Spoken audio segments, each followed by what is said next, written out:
Rana Sanaullah کے warrant گرفتاری جاری۔ السلام علیکم، میرا نام ہے انجم سہیل اور آپ دیکھ رہے ہیں یوٹیوب چینل ملک کے حالات۔ وفاقی وزیر داخلہ، ویسے تو وہ ماڈل ٹاؤن میں بھی وانٹیڈ ہیں اور ان پہ ایف آئی آریں بھی درج ہیں اور منشیات کا کیس بھی آرمی آفیسر کے کہنے پہ بنایا گیا تھا ان پہ، اس کا بھی کیا ہوا پتہ نہیں، اور دیگر ماڈل ٹاؤن اور دیگر کیسز میں مطلوب ہیں ملک کے وزیر داخلہ کے خلاف وارنٹ گرفتاری جاری ہو چکی ہے۔ یہ سلسلہ آخر کب تک چلے گا؟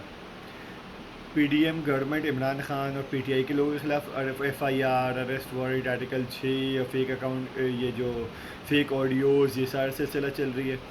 اب پہلے arrest warrant Rana Sanaullah کے آئے ہیں، اس طرح دیگر لوگوں پہ arrest warrant P D M government کے آتے رہیں گے، تو اس سلسلہ ملک میں کب تک چلے گا؟ ملک کی اگر 80-85% عوام چاہتے ہیں کہ الیکشن جلد ہو جائیں تو کیوں نہیں ہو رہے؟ کیا اس میں ریکوائرمنٹ ہے؟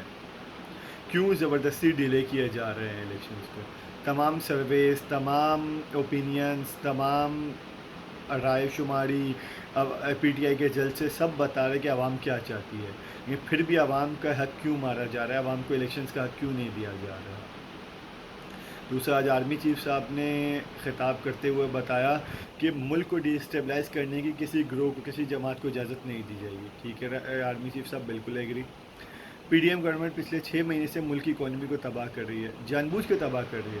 غریب کا نوالا چھین لیا ہے، آٹا 55 روپے کلو سے 125 روپے کلو پہ چلا گیا، 450 والا گھی 650 کا ہو گیا، میڈیسنز کے ریٹس 200% بڑھ گئے، لائف سیونگ ڈرگس 300% بڑھ گئے، گیس 47% بڑھ گئی، پیٹرول 75 روپے بڑھ گیا، ابھی کم ہونے کے بعد 75 روپے اضافہ ہوا ہوا ہے۔ سبزی 200% ریٹس میں بڑھ چکے ہیں، گوشت، مرغی، گھی، دالیں 200-250 روپے کلو، دال 450 روپے کی ہو چکی ہے۔ ڈالر ہمارے سامنے ابھی گرنے کے بعد بھی 176 سے 200 پہ آیا ہوا ہے، تو 36 روپے تو ابھی بھی گرا ہوا ہے، 34 روپے ابھی بھی بڑھا ہوا ہے ایک ڈالر۔ الیکٹریسٹی بل، جس غریب کا بل 5,000 روپے آ رہا تھا 6 مہینے پہلے، اب اس کا بل 15,000 روپے آ رہا ہے۔ تو اس اکانومی کو تباہ کرنے کا جو ذمہ دار ہے اس کو کب سزا ہوگی آرمی چیف صاحب؟ اور دوسرا سوال یہ کہ کون ڈیسائیڈ کرے گا کہ کون ملک کو تباہ کر رہا ہے؟ عوام تو سارے الیکشنز سے آتے ہیں، عوام تو سارے عمران خان کو سپورٹ کر رہے ہیں، اور عوام کا حق ہے پرامن احتجاج کرنا۔ اگر اس احتجاج کو روکا جاتا ہے تو پھر ڈیموکریسی کس کی؟ بادشاہت ملک میں چل رہی ہے تو پھر ٹھیک ہے، ورنہ اگر ڈیموکریسی چل رہی ہے، جمہوریت ملک میں چلے، تو احتجاج ہر شہری کا حق ہے۔ احتجاج ہونے سے کوئی روکے گا تو اس کے خلاف آپ کو ایکشن لینا چاہیے، بالکل لینا چاہیے۔ اور وہ اس کا بھی ساتھ ساتھ بتا دے کہ شہباز شریف کا 24 ارب کا منی لانڈرنگ کیس کا کیا ہوا، حمزہ شہباز کے 16 ارب کے منی لانڈرنگ کیس کا کیا ہوا، مریم نواز کے کیس کا کیا ہوا جو ان کو ریلیف مل کے اچانک باہر کے چلا گیا، وہ اپارٹمنٹس ہیں کس کی، کوئی بتائے گا؟ حسن نواز، حسین نواز تو اس وقت منہ دھونے کے قابل بھی نہیں تھے جب اپارٹمنٹس لیے گئے تھے۔ حسین نواز ان کے بھائی کہتے ہیں کہ وہ اپارٹمنٹ میری بہن ہمشیرہ مریم نواز کے ہیں، عدالت کہتے ہیں مریم نواز کے نہیں ہیں، عدالت کہتے ہیں نواز شریف کے بھی نہیں ہیں، ابھی آنے والے وقت میں نواز شریف کو بھی ریلیف مل جائے گا، تو وہ ہیں کیسے؟ وہ پیسے باہر کیسے گئے؟ وہ کس کے فلیٹس ہیں؟ اچھا اس کو چھوڑیں، وہ بتا دے کہ زرداری صاحب کو، Faryal Talpur, Omni group, fake account case, Ayan Ali, Sharjeel Memon, Tappi Agha, Sarhad Durrani, ان سب کے کیسز کا کیا ہوا؟ ان سب کو کس نے این آر او ٹور دیا؟ کس نے ریلیف دیا؟ 14 سال سے جو سندھ کی اکانومی تباہ ہو رہی ہے، ان کا جواب کون دے گا؟ کیوں آرمی اور ججز، جوڈیشری، بیوروکریسی کیوں خاموش ہے؟